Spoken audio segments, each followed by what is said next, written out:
Let's see it.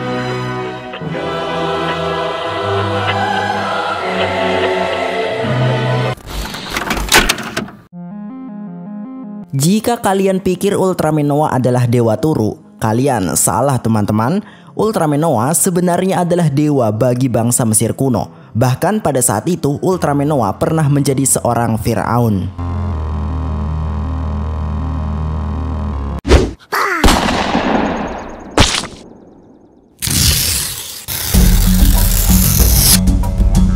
Baik para generasi rudal, di video kali ini kita akan mengungkap kembali misteri keberadaan ras Ultraman di dunia nyata.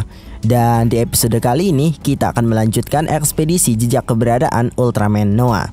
Nah, di part pertama kita sudah mengetahui jika Ultraman Noah saat ini sedang tertidur di planet Mars untuk mengumpulkan kembali kekuatannya dengan cara menyerap energi magis dari batu baraji.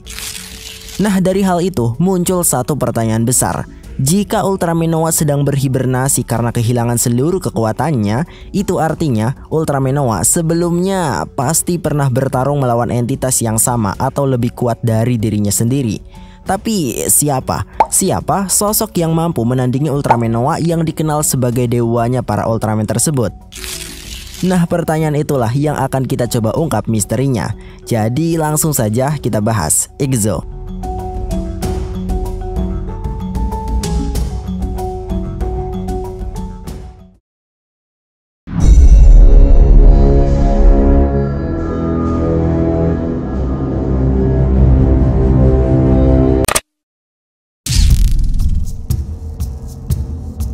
Nah, kasus kali ini dimulai pada sekitar tahun 1957 yang lalu. Tim arkeologi yang dipimpin oleh seorang peneliti asal New York, yaitu Charles Arthur Mieses, ternyata berhasil menemukan bangunan piramida kuno berusia sekitar 3.800 tahun di wilayah Mesir. Penemuannya ini didasari berkat petunjuk dari sebuah buku yang ditulis oleh sejarawan abad pertengahan, yaitu Al-Makrizi. Sebentar, saya akan coba cari dulu di mana ya.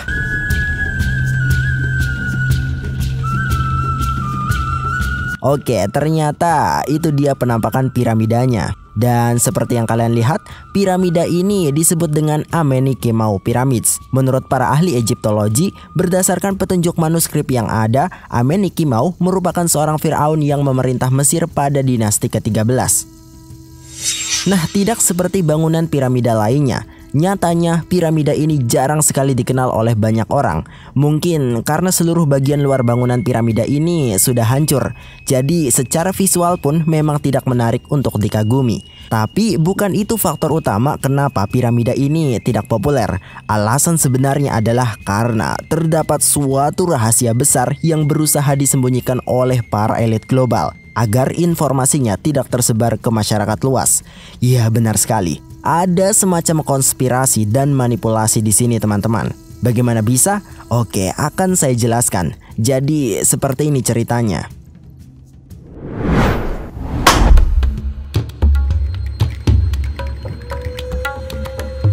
Nah, tepatnya pada sekitar tahun 1968 yang lalu, Kementerian Purbakala Mesir pada saat itu mengerahkan tim arkeolog untuk menginvestigasi piramida ini lebih jauh. Dan setelah dilakukan proses penggalian, ditemukanlah beberapa artefak kuno yang berpotensi merusak alur sejarah dunia saat ini. Karena artefak itu merupakan bukti kuat tentang adanya interaksi antara bangsa Mesir kuno dengan alien raksasa yang saat ini dikenal sebagai Ultraman Noah.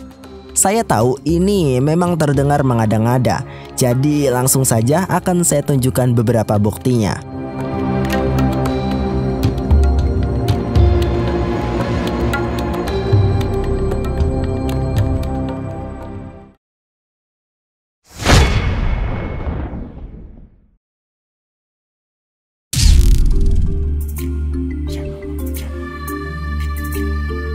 Baik teman-teman, bukti artefak pertama yang berhasil ditemukan adalah berupa prasasti yang disebut dengan The God of Noah. Ini dia teman-teman. Seperti yang kalian saksikan, sekalipun kita tidak mengerti tentang bahasa Mesir kuno, tapi dengan hanya melihat gambarnya saja, kita bisa langsung tahu jika prasasti ini pasti mengisahkan tentang sosok Ultraman Noah. Oke, supaya lebih jelas, saya akan menceritakan arti sebenarnya di balik tulisan hieroglif yang terukir di prasasti ini.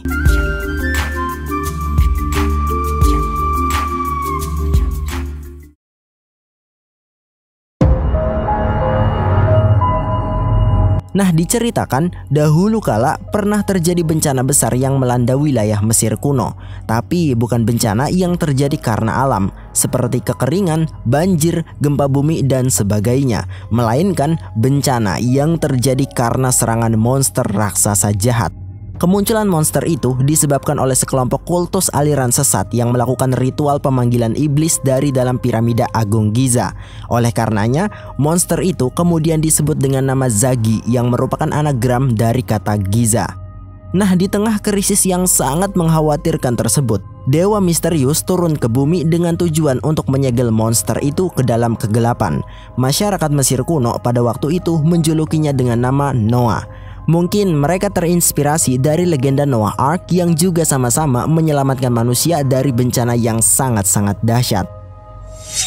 Nah, itu adalah kisah dari bagian atas prasasti. Sedangkan pada bagian bawahnya, kita bisa melihat sosok manusia yang ternyata merupakan wujud inkarnasi dari Dewa Noah itu sendiri.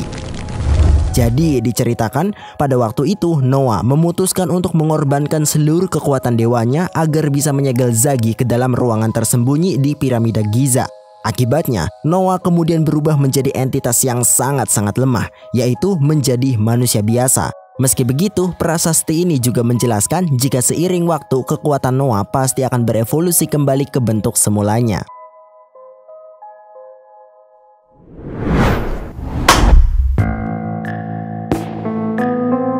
Nah, itulah dia isi pesan yang terkandung di dalam prasasti The God of Noah ini.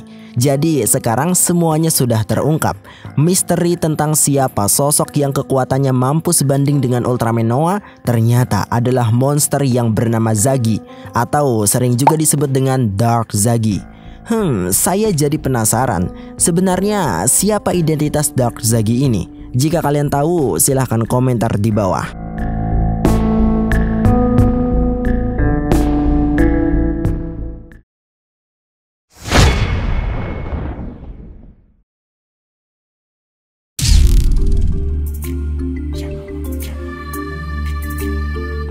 Baik teman-teman, artefak selanjutnya yang berhasil ditemukan adalah berupa patung emas.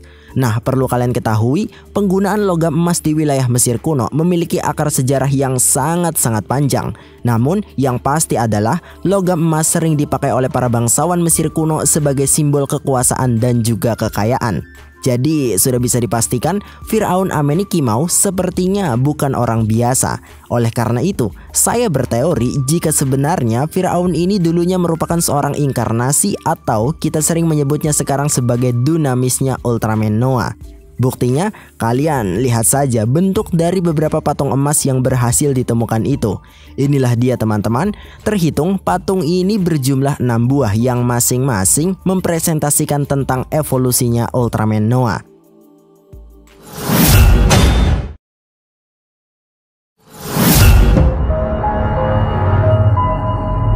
Nah, seperti yang sudah dijelaskan dalam prasasti The God of Noah tadi, dimulai dari bentuk terlemahnya, yaitu manusia biasa, kemudian meningkat menjadi manusia dengan tubuh yang sudah diperkuat, namun wajahnya masih mirip seperti manusia. Selanjutnya, tingkat ketiga, Ultraman Noah sudah terlihat lumayan kuat, di mana seluruh tubuhnya dilapisi full armor. Tapi lagi-lagi pada bagian kepalanya masih kurang bagus. Nah, barulah di tingkat keempat, Ultraman Noah sudah memasuki tahap metamorfosis kesempurnaan dan juga terdapat fitur tambahan baru, yaitu pada bagian pinggangnya Ultraman Noah terlihat seperti memakai semacam kain selendang. Mungkin Ultraman Noah pada saat itu menyesuaikan diri dengan gaya pakaian masyarakat Mesir kuno. Nah, lanjut ke tingkat yang lebih tinggi lagi. Pada tahap ini sudah terbentuk ciri khasnya Ultraman Noah, yaitu pada bagian dadanya terdapat tempat penyimpanan energi core. Dan jika diperhatikan lebih seksama, stylenya benar-benar mirip sekali seperti prajurit berarmor khas Timur Tengah. Wah, luar biasa sekali bukan? Dan yang terakhir, saya yakin kalian juga sudah tahu bentuk apa ini. Ya, ini adalah bentuk semifinalnya Ultraman Noah yang disebut dengan Ultraman Nexus. Ini sih udah perfect pakai banget. Malahan sepertinya bentuk ini jauh lebih keren daripada bentuk Ultraman Noah itu sendiri. Bagaimana menurut kalian? Apa kalian setuju dengan pendapat saya?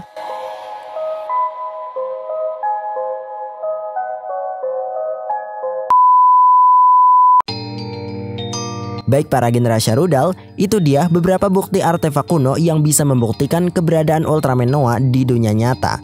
Sebetulnya masih ada satu artefak kuno lagi yang juga terkait dengan dinamisnya Ultraman Noah. Tapi saya simpan dulu karena artefak itu lebih cocok saat kita membahas tentang keberadaan Ultraman Nexus. Jadi jika kalian mau, jangan ragu-ragu komentar saja di bawah teman-teman. Dan mungkin itu saja dulu informasi kali ini. Saya Agen 0000 pamit undur diri. Sampai jumpa lagi di ekspedisi selanjutnya.